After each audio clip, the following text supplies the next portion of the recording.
चलिए देखिए, हम बता रहे थे अभी 10 क्लास के एक टॉपिक है जिसका नाम है जैव प्रक्रम एवं पोषण। तो जैव प्रक्रम एवं पोषण, तो सबसे पहले हम लोग इसमें जानेंगे कि विज्ञान क्या है।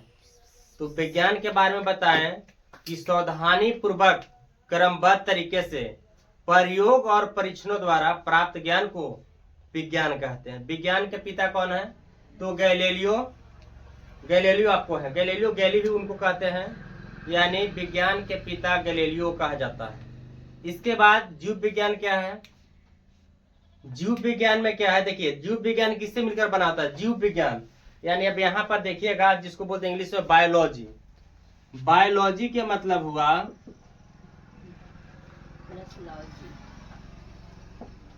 देखिए बायो प्लस लॉजी, कहीं कहीं एलओजी और ईएस दे रहता है, ठीक है।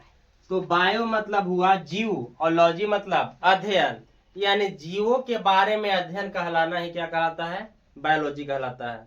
जीवों के बारे में अध्ययन करना ही क्या कहलाएगा? बायोलॉजी कहलाता है, यानी जीव विज्ञान कहलाता है। फादर यानी फादर ऑफ बायोलॉजी, समझ गया ना। बायोलॉजी के पिता यानी जीव विज्ञान के पिता कौन है? तो अरस्तु का कहा जाता है। किनको कहा जाता है? अरस्तु कहा जाता है। अब इसके जब आगे क्रम में बढ़ेंगे तो आप लिविंग एंड नॉन लिविंग के बारे में आता है पढ़ने के लिए, यानी सजीव और निर्जीव। तो सजीव निर्जीव क्या है? देखिए, दो आपको इसमें कड़ी होता है।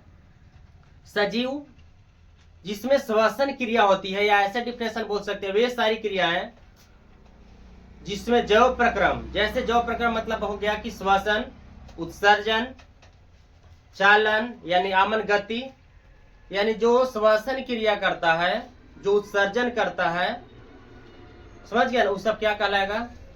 सजीव कहलाएगा। यानी एक स्थान से दूसरे स्थान तक चलता हो, जो श्वसन की क्रिया करता हो, क्या कहलाएगा? सजीव। तो इसमें कौन होगा? जैसे मनुष्य, गाय, भैंस, है ना, जैसे पेड़ पौधे। दूसरी आता है जिसका नाम है निर्जीव। वे जैव प्रक्रम जिसमें श्वसन की क्रिया तथा आणविक गति नहीं होता है, समझ गए। जैसे श्वसन क्रिया मतलब सांस नहीं लेता है, आणविक गति मतलब हो कि एक स्थान से दूसरे स्थान तक नहीं जाता है। अब बताइए, बेंच, कुर्सी, घर, बोर्ड, मार्कर, ये सब क्या है? नॉन लिविंग है, यानी निर्जीव है, समझ गया ना। अब यहाँ पर कुछ आते, इसके आगे स्टेप बढ़िएगा तो अब इसमें आगे पढ़ना है उत्तक। क्या पढ़ना है? उत्तक। तो सबसे छोटा होता है एक, जिसका नाम है मानव शरीर में कोशिका। क्या है? आप देखे हैं कोशिका, देखिए ऐसा कोशिका रहता है, और कोशिका से जब बहुत सारे कोशिका तो बनता है, पता है क्या? देखिए, ये आपको कोशिका है, और कोशिका से ही आगे क्या बन जाएगा? उत्तक बनेगा। क्या बनेगा? उत्तक। और उत्तक से क्या बनेगा?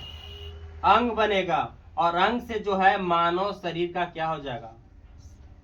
देखिए, मानव शरीर का निर्माण का मतलब ही हुआ कि मानव शरीर नहीं, पक्षी भी हो सकता है।